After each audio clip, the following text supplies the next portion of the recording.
What's going on, everybody? Welcome in. Payoff Pitch, Action Network's Major League Baseball betting podcast, presented by BetMGM. Tuesday, April 23rd. Brendan Glasheen in the host chair with Sean Zerillo and Anthony DeBundo for Tuesday Best Bets. You can hear us every Monday, Tuesday, and Friday morning during the regular season. So subscribe to the podcast wherever you listen to your podcast. Find us on the Action Network YouTube page as well. We reached 200 episodes of Payoff Pitch early last week, so we're doing a giveaway. If you have not left us a 5-star rating or review, go do that, because we will select a few in the coming weeks, maybe as soon as Friday. Some winners will give out some Action swag or a free subscription to Action Pro. So please go leave us a 5-star rating and review if you've done so already. Thank you. Thanks for being along for the ride. It's like, I think, our third year doing it. So now a couple of summers really in the bag here. So we've had a good run. So thanks for being with us. Tuesday, 15-game slate. DeBundo will deliver a Dinger Tuesday angle, at least one of which he'll tease for his article. Sean Zerillo pens the opening pitch column that he puts up to break down the slate. So with that, Sean, what emerges as a best bet for Tuesday with everyone in action? Yeah, not a ton of value on the board left, but the Baltimore Orioles in the first 5 innings up to about minus 155, even minus 160 is fine for me.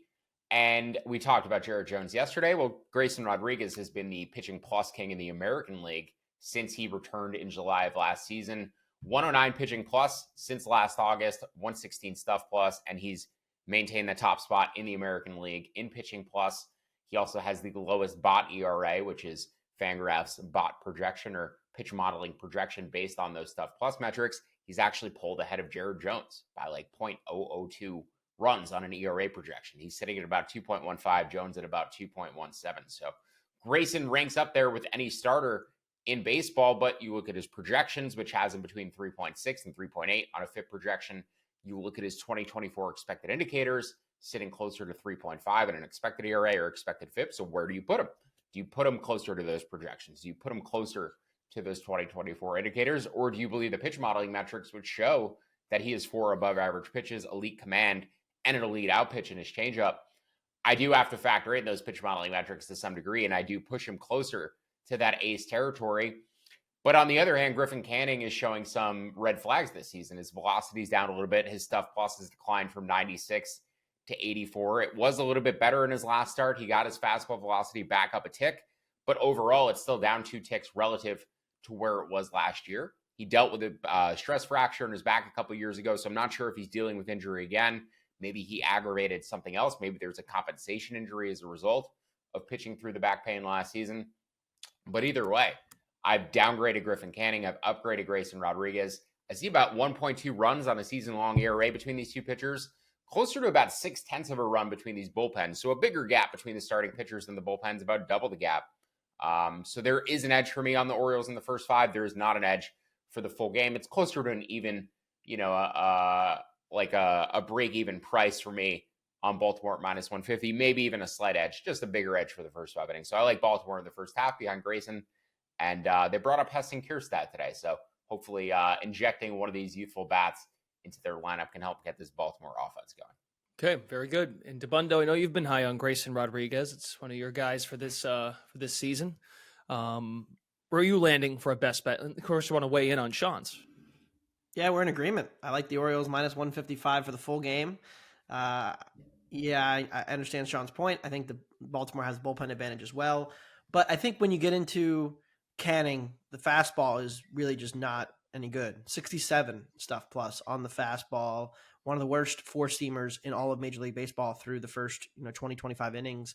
And what does that mean in terms of results? It's homers. He's given up 2.4 homers per 9 thus far, 5 homers already in his first 4 starts rather. And then 22 homers last year. He already had a bit of a home run problem last year with 1.6 homers per 9, even going back to 2021 when he was, last a full-time starter, 2 homers per 9. So it's a lasting issue. And as the fastball gets worse, it only becomes more and more of a problem. And I think that's huge for not only just the Orioles to win this game, but my potential Dinger Tuesday pick coming up later in the show, an Orioles hitter who's selling out for power and really, showcasing plus stuff. The Angels lineup has really struggled the last, couple of weeks, weekish. And it's really just, they go as far as Mike Trout can take them. And, given the limitations around Neto, playing every day, and Ohapi, who's had a little bit of a struggle playing every day, and Shonowell, who has almost no power. Like, there's just, this Angels lineup has so many holes right now. And it's young guys they're betting on to improve, and I think it's the right way to go about it. But in terms of their current trajectory, it's not very optimistic offensively. Okay, good breakdown there of the O's. Let's find out if these guys fade the public today. 92% of the bets, 94% of the cash on Minnesota, the Twins, with Lopez on the mound over the Chicago White Sox. The price point on the White Sox right now is plus 235.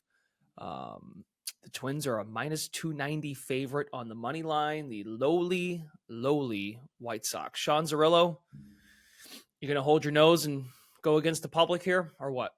Maybe. I need to see how bad this line gets. Eric Fede is the one guy on the White Sox who I other than Crochet, who I actually think is a pitcher that could have value going forward and value on other teams. I see him as a potential trade candidate for them. Came back from the KBO. His stuff plus has climbed to 101. Pitch location plus also 101. So not a bad pitcher by any means. It's just this White Sox offense cannot score runs. They've been shut out, 9 times already this season. Pablo Lopez's metrics have actually declined a little bit this year. And the Twins also are struggling offensively. So, the White Sox do have a chance to be in this game. How do you bet on a team that literally scores like 1 or 2 runs every single night?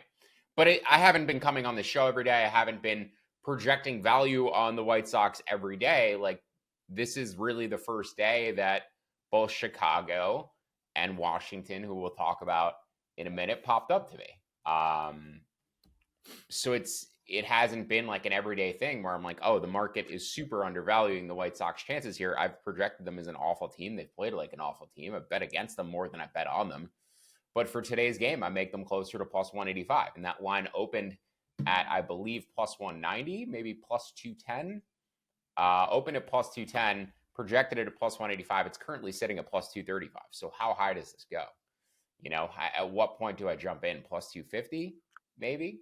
And it's not going to be a substantial bet by any means, but at some point, I am going to have to bet the White Sox on certain days, and this feels like one of the days I might have to back them. So, yeah, Eric Fede is by far, one of their more effective starters by Stuff Plus visually. So, he probably doesn't end the year there, but while he is there, I might have to find ways to bet him. And maybe it'll be a first 5-inning bet to avoid this bullpen, but certainly there is value in range right now. And I have to make a decision today as to whether or not I want to lose money on the White Sox.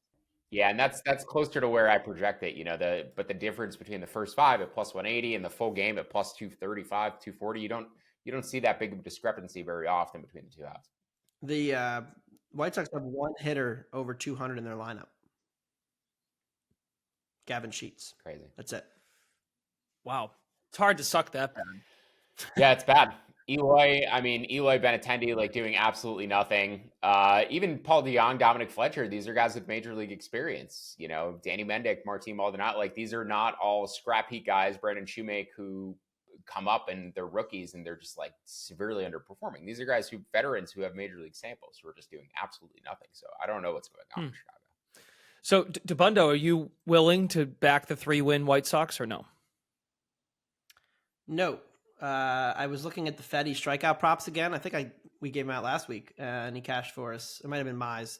But, Fede's a guy I've looked to bet the strikeout overs on, but, the market's onto it. This Minnesota team does strike out a lot, and there's not a ton of value in the number for me. All right. Very good. Numbers at 4.5 right now for Fede strikeouts. Some juice to the over. Okay. Very good. Yeah, if it was a flat 4.5, I would bet it. But like you said, juice to the over. It's closer to 5, really, which is probably where it should be. So we did the pod yesterday with the shorter slate, just 11 games, Zerillo, and you didn't find just a lot of not even money, but a lot of games that didn't have quite the value that you were looking for underdogs. What about today? So the one dog aside from the White Sox who's in range, as I mentioned, is the Washington. Besides the White Sox. Yeah, I know. But it's backing the Pretty big Nationals hit. with Patrick Corbin is really not much better, especially against the Dodgers. I think the bigger issue is James Paxton, and what is he right now? He walked 8 batters and struck out 1 in his last start.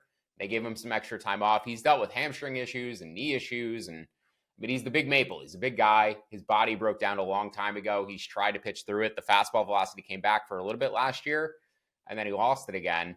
And it's pretty evident that he's going through something right now. 5 walks, 5 strikeouts in his first start. As I said, 8 walks and 1 strikeout in his last start. He was a complete mess against the Padres.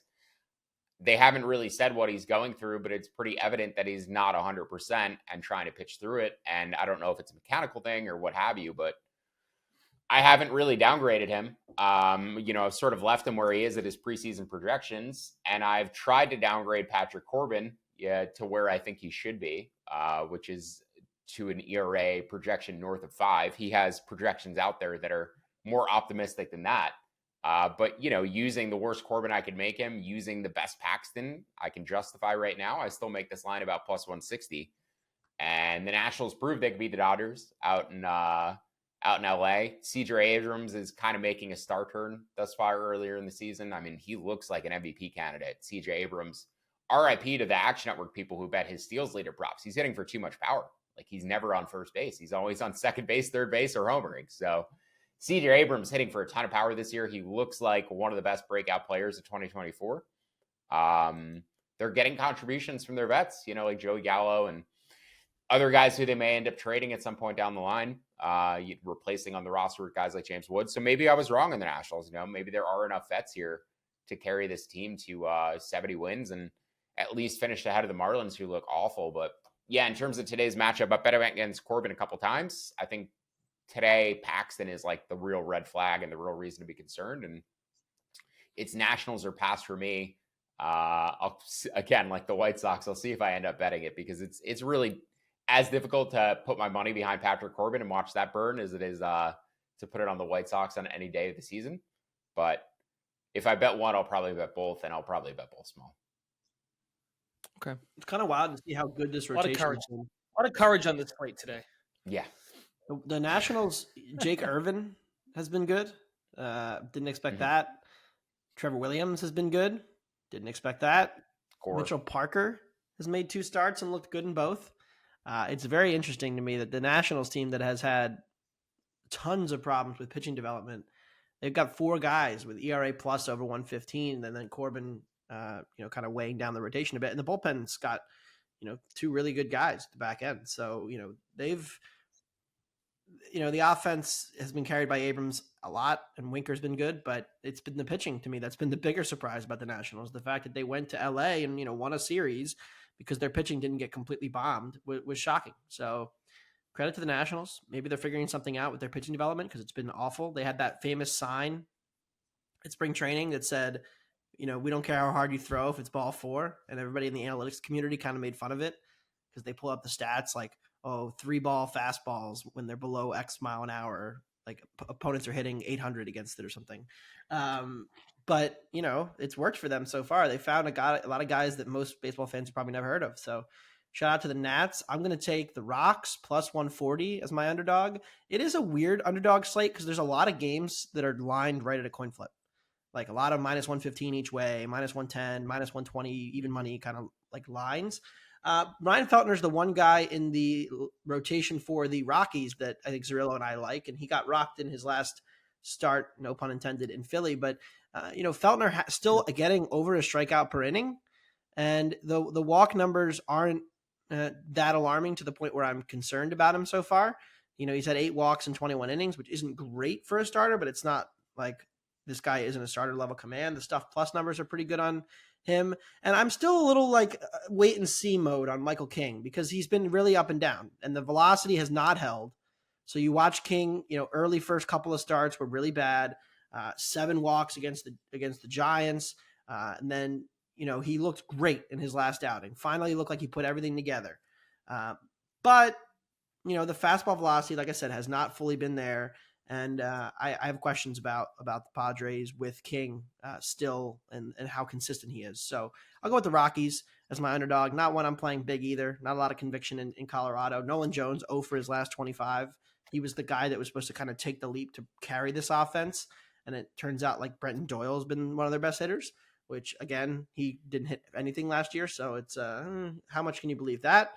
But like I said, Feltner, for me is the one guy worth betting. King still have question marks about how good he's going to be going forward with his, strikeout rate declining. And the Rocks are my dog of the day at plus 140. Also, Feltner doesn't really hold runners, so maybe look to grab some Padres steal prices if you're interested in that. It's one way to target Feltner for sure. We both like the over in that matchup too. I think it's just gone too low. It's gone to 9.5. Of course. Minus 115, 10 at plus money. I make this 10.5. On a normal day in Colorado, I'd make this closer to 11. I've downgraded it slightly, but 62 degrees, like light wind blowing in. This is still pretty good weather for Colorado. It's not snowing like it was over the weekend. So, Anthony, you just saw it got to a point where you're like, this is too low, right? I mean, when was the last time a Coors game closed under 10? With the wind or the weather not insane. Pointing at like 40 degrees and blowing in. And I know that the White like Sox, the Rockies, the White Sox, I'm thinking about Dylan Cease. Dylan Cease pitched there yesterday. He had this like historic outing, first pitcher in Coors history to throw like 7+ innings with only allowing 1 hit, 1 walk. I get it, but it's still the Colorado Funhouse, and we're not going to adjust the park factor too far down off of the total getting this low. So I just don't understand. 10 even money, 9.5 minus 115 over. I think we both bet those individually. Like it's just too low for Coors Field. I don't really care who's batting at Coors Field. It's a huge boost. Okay. Sorry, I was just looking up totals from previous Rockies games. And Dylan Cease, that confused me too. Yeah, the last 3 years, there have been, 17 totals that closed at 9 or 10 or below at Coors Field the past 3 years. So it's very rare. And if you think about it, I mean, we don't have the data on who started those games necessarily, but like Michael King, you're not talking about like prime Clayton Kershaw here or insert other Padre ace here that goes to Colorado all the time. Logan Webb even, who will get a lot of ground balls. It's like Michael King and Ryan Feltner. Totals below 10? Yeah, I mean, Herman Marquez started 7 of those 17 games, and I would imagine most of them had wind blowing in. So let me filter for, let's see, this is actually interesting. So let's filter for average temperature at least of 60 degrees. It moves down to 4 games. Right. Like what were those it's a games very go over or limited under? Sample. Did they sorry? go over or under? 5 and 2 to the There over. you go. So I will happily take the discount on the Coors Field ballpark factors. Yeah, it's just too low. It's just too low. It was too low last night too, but I tried to play the Padres team total instead, and that obviously didn't work out. Machado didn't end up playing, which was not the best. But yeah, I mean, I don't have him in today, and I actually like the Padres in the first 5 innings with King, but I prefer the over. I have this at 10.5, and it's moved down to 9.5. It's just too low. Okay, good stuff on the Rockies and the Padres. Over, and DeBundo likes Colorado to win on the money line as an underdog play. DeBundo, give us 2 more. So, Zerillo, that was it for you as far as your final play with the over in that game. Cubs at even money, that would be my final play. Okay. Like if you can get even money, fine. I make it minus 110. Other than that, everything is like I'm at the margins today. There's no substantial edge other than the White Sox and the Nationals. Everything else, I'm kind of like right at the borderline of my price target. But Cubs plus money is my final bet. DeBundo, a couple totals that you want to add, including Giants, Mets, and then you've got Phillies, Reds, an angle there. And then we'll do Luis Severino's fastball is sort of back. Not quite 100% back, but it's closer to back than it was last year when he was struggling with the home run ball and injury. But Logan Webb at home is a cheat code.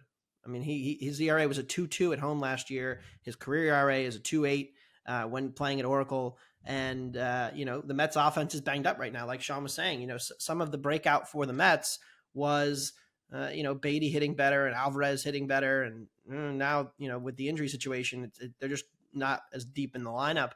And the Mets bullpen, we talked about this, Zerillo, while we were sweating out Mets against Yoshi last week.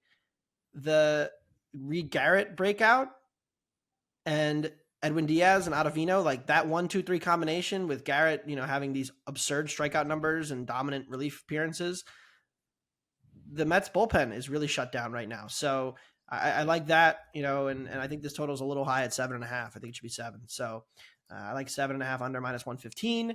And then the Phillies continue to be the most dominant pitching staff in baseball. Chris Sanchez, the sinker velocity is up this year, and the sinker stuff plus is up to 111. It's one of the best sinkers in all of baseball. He pairs it with a plus changeup. The command's been a little wonky for Sanchez. It's been inconsistent start to start. But the thing is, the Phillies bullpen is so rested behind him because their starters have gone so deep into games. Their starters have gone at least 6 innings every start the last 8 days. They've had multiple 7 and 8 and even a full complete game in the last week, to the point where they even pulled Suarez early last night to get the bullpen some work. So their top end relievers are all rested. And the Reds, Abbott is a tricky lefty. The Phillies are going to be loading up righties against him today. No Bryce Harper still for the Phils. I think there's a 9 -120 out there in the market that I think is too high.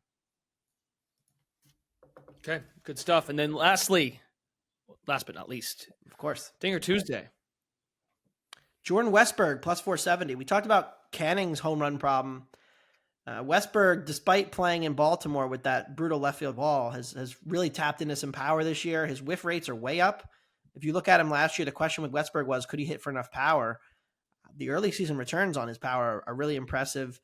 Like I said, chase rate a little higher than it probably should be. Whiff rate much higher than it probably should be. But if you're selling out for power, you're the kind of guy I want on Dinger Tuesday at plus 470. So facing Canning, whose fastball has fallen off a cliff, I think that Westberg is the guy. And I will be on Green Dot Daily at 3 with Sean Kerner. He's going to do some K props. I'm going to do some home run props, and we're going to have some fun. So tune in then at 3 Eastern. Great. I'll be there with you. Oh, are you hosting today? I am. All right. Yeah. Well, we're running it back. We're replacing Zurillo with Kerner for some props, and I'm doing some home runs, so it'll be fun. Great. And I'm in for Maria. Isn't this great? We just figured out our day together. All right. Good way to wrap it.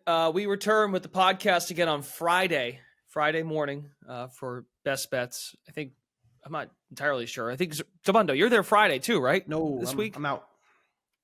Okay. Well, it's definitely not you two. So surprise. You'll find out who's on Friday when we get to Friday. Don't forget to download and follow. Download the Action Network app and follow these guys on the app as well if they add anything else for today and in the future during the baseball season. As I said at the top of the show, we hit 200 episodes of Payoff Pitch. So with that, we are going to hand out some swag or possibly an Action Pro account. So leave a 5-star rating and or a review. And to be eligible, we'll start those giveaways, I think, on Friday. And also, speaking of Sean Kerner, find him, some of our other contributors in our Action Network Discord channel.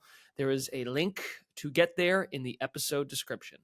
For DeBundo and Sean Zerillo, Brendan Glasheen, we will be back here Friday morning for more Best Bets. Thanks for listening to Payoff Pitch, Action Network's MLB betting podcast presented by BetMGM.